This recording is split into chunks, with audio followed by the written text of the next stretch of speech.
مگر اپنے نام کے برعکس میں روٹی کے چند نوالوں کے لیے کئی دن فاقے کر کے گزارتا۔ پھر مجھے جابر ملا جو ایک گداگر تھا، اس کے ساتھ میں نے گداگری شروع کی۔ جابر کے ساتھ کام کر کے میرے حالات سنبھلنے لگے، مگر وہ استطاعت ہونے کے باوجود مجھے اچھا کپڑا، اچھے جوتے پہننے نہیں دیتا تھا۔ اس کا ماننا تھا کہ گداگری کے کام میں ہم جتنا پھٹا پرانا لباس پہنیں گے اتنا ہی دولت ہم پر مہربان ہوگی۔ لوگ مسکین نظر آنے والوں کو اچھی بھیک دیتے ہیں۔ کافی حد تک اس کی بات درست بھی تھی، مگر اپنے دل کا میں کیا کرتا جو اتنی دولت دیکھ کر عیش کرنے کو کہتا تھا۔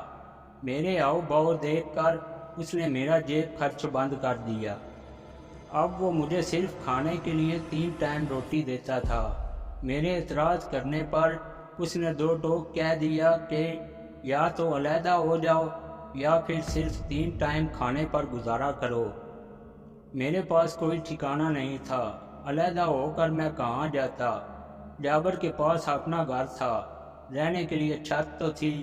یہی سوچ کر میں نے اس کی بات مان لی، مگر میری نظر اس کی رقم پر ہی تھی جو وہ ایک بڑے سے صندوق میں رکھتا تھا۔ اس کے ساتھ اور بھی گداگر کام کرتے تھے جو شام پڑتے ہی وہاں آ جاتے اور اس کے گھر میں سوتے۔ جابر نے ان کا جیب خرچ بند نہیں کیا تھا کیونکہ وہ میری طرح اونچے خواب نہیں دیکھتے تھے۔ میں نے تمہیں بتایا کہ اس کے پاس ایک بڑا سا صندوق تھا جس میں وہ روز کی جمع ہونے والی کیش رکھتا تھا۔ اس پر ہر وقت تالا لگا رہتا۔ پھر میں نے اس کی ہر بات ماننی شروع کر دی۔ ایک یہی طریقہ تھا اس کے زیادہ قریب ہونے کا۔ چند ماہ میں ہی میں نے اس کا بھروسہ جیت لیا۔ اس نے دوبارہ مجھے جیب خرچ دینا شروع کر دیا۔ میں نے اپنی رئیسوں کی طرح رہنے کی خواہش کو دبایا ضرور، مگر اسے دل سے نکالا نہیں تھا۔ مجھے کسی دن بھی موقع ملتا تو وہ ساری دولت لے کر میں رفو چکر ہو جاتا۔ میرا ذہن طرح طرح کے منصوبے بناتا رہا، مگر تقدیر کو کچھ اور ہی منظور تھا۔ جابر کی طبیعت خراب رہنے لگی۔ میرے کئی دفعہ مشورہ دینے کے باوجود بھی وہ اپنا چیک اپ کروانے کے لیے ہاسپٹل نہ گیا۔ وہ فطرتاً بہت کنجوس تھا۔ اپنی بیماری کو چھوٹی موٹی بیماری سمجھ کر وہ ٹالتا رہا، مگر جب ایک دن زیادہ طبیعت بگڑی تو ہم سب نے اسے اٹھا کر ہاسپٹل پہنچایا۔ چند ضروری ٹیسٹ کروانے کے بعد پتہ چلا کہ اس کا کینسر آخری سٹیج پر ہے۔ اس کے پاس کچھ ہی دن بچے تھے۔ ڈاکٹر نے اسے چند دوائیں لکھ دیں جو اسے کچھ عرصہ اور زندہ رکھ سکتی تھی۔ میں نے اپنی زندگی میں دولت سے محبت کرنے والا اتنا کنجوس شخص کبھی نہیں دیکھا تھا۔ جابر نے دوا کی وہ پرچی پھاڑ ڈالی۔ اس کے نیچے کام کرنے والے میرے سمیت تمام گداگروں کو اس نے بلایا اور بولا، میں تم لوگوں سے ایک وصیت کرنا چاہتا ہوں۔ میرے مرنے کے بعد یہ گھر تمہارا ہے، مگر اس صندوق میں موجود تمام دولت میرے ساتھ میری قبر میں دفنا دینا۔ اس کی اس عجیب وصیت پر میں اسے ہکا بکا دیکھتا رہا۔ کیا کوئی اتنا بھی دولت سے پیار کرتا ہے؟ باقی سب کا تو مجھے پتہ نہیں، مگر مجھے اس کی یہ حرکت اچھی نہیں لگی تھی۔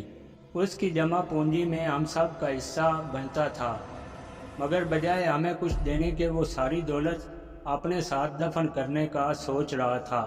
دوسرے گداگر اس کی اس عجیب وصیت پر متفق تھے، اسی لیے میں نے انہیں کچھ کہنا مناسب نہ سمجھا۔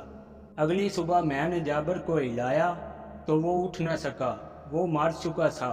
میں سوچ رہا تھا کہ اب ساری دولت کو لے کر کیسے نکلوں، تبھی دوسرے گداگر بھی جاگ گئے۔ انہیں جب پتہ چلا کہ جابر مر چکا ہے تو انہوں نے اس کی تدفین کی تیاریاں شروع کر دیں۔ ان کی باتوں سے واضح ہو گیا تھا کہ وہ اس کی وصیت پر عمل کرنے والے ہیں۔ انہوں نے یہ حکمت عملی اپنائی کہ جنازے کے بعد جب سب لوگ چلے جائیں گے تب ایک چادر میں ساری رقم ڈالنے کے بعد جابر کے ساتھ دفن کر دیں گے۔ ان سارے واقعات کے دوران مجھے موقع ہی نہ مل سکا کہ میں اس رقم کو اڑا سکوں۔ ان لوگوں نے جابر کو رقم کے ساتھ دفنا دیا۔ وہ بہت بڑی رقم تھی، میری 7 نسلیں بیٹھ کر کھا سکتی تھیں۔ میں اس وقت تو واپس چلا آیا، مگر رات ہوتے ہی اٹھا میں نے یہ یقین کر لیا کہ سب گداگر سو رہے ہیں۔ ایک بیلچہ اٹھا کر میں قبرستان کی طرف بڑھ گیا۔ قبرستان میں داخل ہوتے ہی میرے دل کی دھڑکن تیز ہو چکی تھی۔ ایک تو رات کے وقت قبرستان کا ماحول اور دوسرے میں ایک قبر کھودنے والا تھا۔ ان خیالات نے میرے وجود پر کپ کپی طاری کر دی تھی۔ میں جیسے تیسے کر کے قبر تک پہنچا اور بیلچے سے جابر کی تازہ قبر کھودنی شروع کر دی۔ قبر کھودتے ہوئے مجھے پسینے آ گئے تھے، ڈر بھی لگ رہا تھا، مگر رقم کا خیال تمام ڈر پر غالب آ گیا تھا۔ خدا خدا کر کے پوری قبر کی کھدائی ہو گئی۔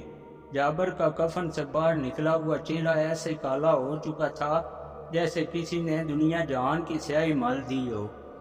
میں نے جابر کے ایک طرف پڑی گٹھڑی کو دیکھا اور میری آنکھیں چمکنے لگی۔ میں نے اپنے ساتھ لایا ہوا چمڑے کا بیگ قبر کی ایک سائیڈ پر رکھا اور گٹھڑی کو کھولا۔ گٹھڑی 500 اور 1000 والے نوٹوں کی گڈیوں سے بھری ہوئی تھی۔ میری تو باچھیں کھل گئیں، میرا تمام خوف رفو چکر ہو چکا تھا۔ میں نے نوٹوں کی ایک گتھی کو اٹھانے کے لیے پکڑا تو میری چیخوں سے پورا قبرستان گونج اٹھا۔ وہ تمام نوٹ اب دیکھتے ہوئے انگاروں میں تبدیل ہو چکے تھے۔ دنیا جہان کی تکلیف اب میرے ہاتھ سے ہوتی ہوئی پورے جسم میں سرایت کر رہی تھی۔ اتنی تکلیف کے باوجود میں جابر کی قبر بند کرنا نہیں بھولا تھا۔ میرے ہاتھ پر آبلے بننا شروع ہو گئے تھے۔ بیلچہ اٹھائے بغیر میں قبرستان سے باہر بھاگا۔ قبرستان کے باہر بہتے پانی کے نالے میں نے اپنا ہاتھ ڈبو دیا۔ آہستہ آہستہ مجھے سکون آنے لگا، مگر جب میں نے ہاتھ باہر نکالا تو پھر وہی درد شروع ہو گیا۔ تب سے اب تک میں اس ہاتھ کو پانی میں ڈبوئے رکھتا ہوں۔ طرح طرح کی دوائیں آزمائیں، ڈاکٹروں حکیموں سے علاج کروایا، مگر نہ ہی میری تکلیف کم ہوئی، نہ ہی ہاتھ کے آبلے ٹھیک ہوئے۔ تب سے مجھے دولت سے نفرت ہو گئی ہے۔ میں جابر کا گھر چھوڑ کر اس علاقے میں آ گیا اور فٹ پاتھ پر ڈیرا جما دیا۔ لوگ مجھے بھکاری سمجھ کر پیسہ دیتے ہیں، مگر میں اس پیسے کو صحیح راہ پہ لگاتا ہوں۔ تم نے مجھے مسجد میں پیسہ دیتے تو دیکھا، مگر میں غریب اور مستحق افراد کی بھی اس پیسے سے مدد کرتا ہوں۔ یہ غلط ہے یا صحیح مجھے نہیں پتا، مگر شاید اس کام کی بدولت خدا میرے حال پہ رحم کر دے۔ اتنا کہہ کر رئیس بابا اٹھا اور سامنے لگے ہینڈ پمپ سے اپنا پانی کا کٹورا تازہ پانی سے بھرا۔ میں اسے سلام کر کے وہاں سے اٹھا اور اس کے لیے دل میں مغفرت کی دعا کرتے اپنے گھر کی طرف روانہ ہو گیا۔ کہانی سننے والے لوگوں سے درخواست ہے کہ رئیس بابا کے لیے دعا کریں، شاید خدا آپ لوگوں میں سے کسی کی سن لے اور اس بیچارے کی سزا ختم ہو سکے۔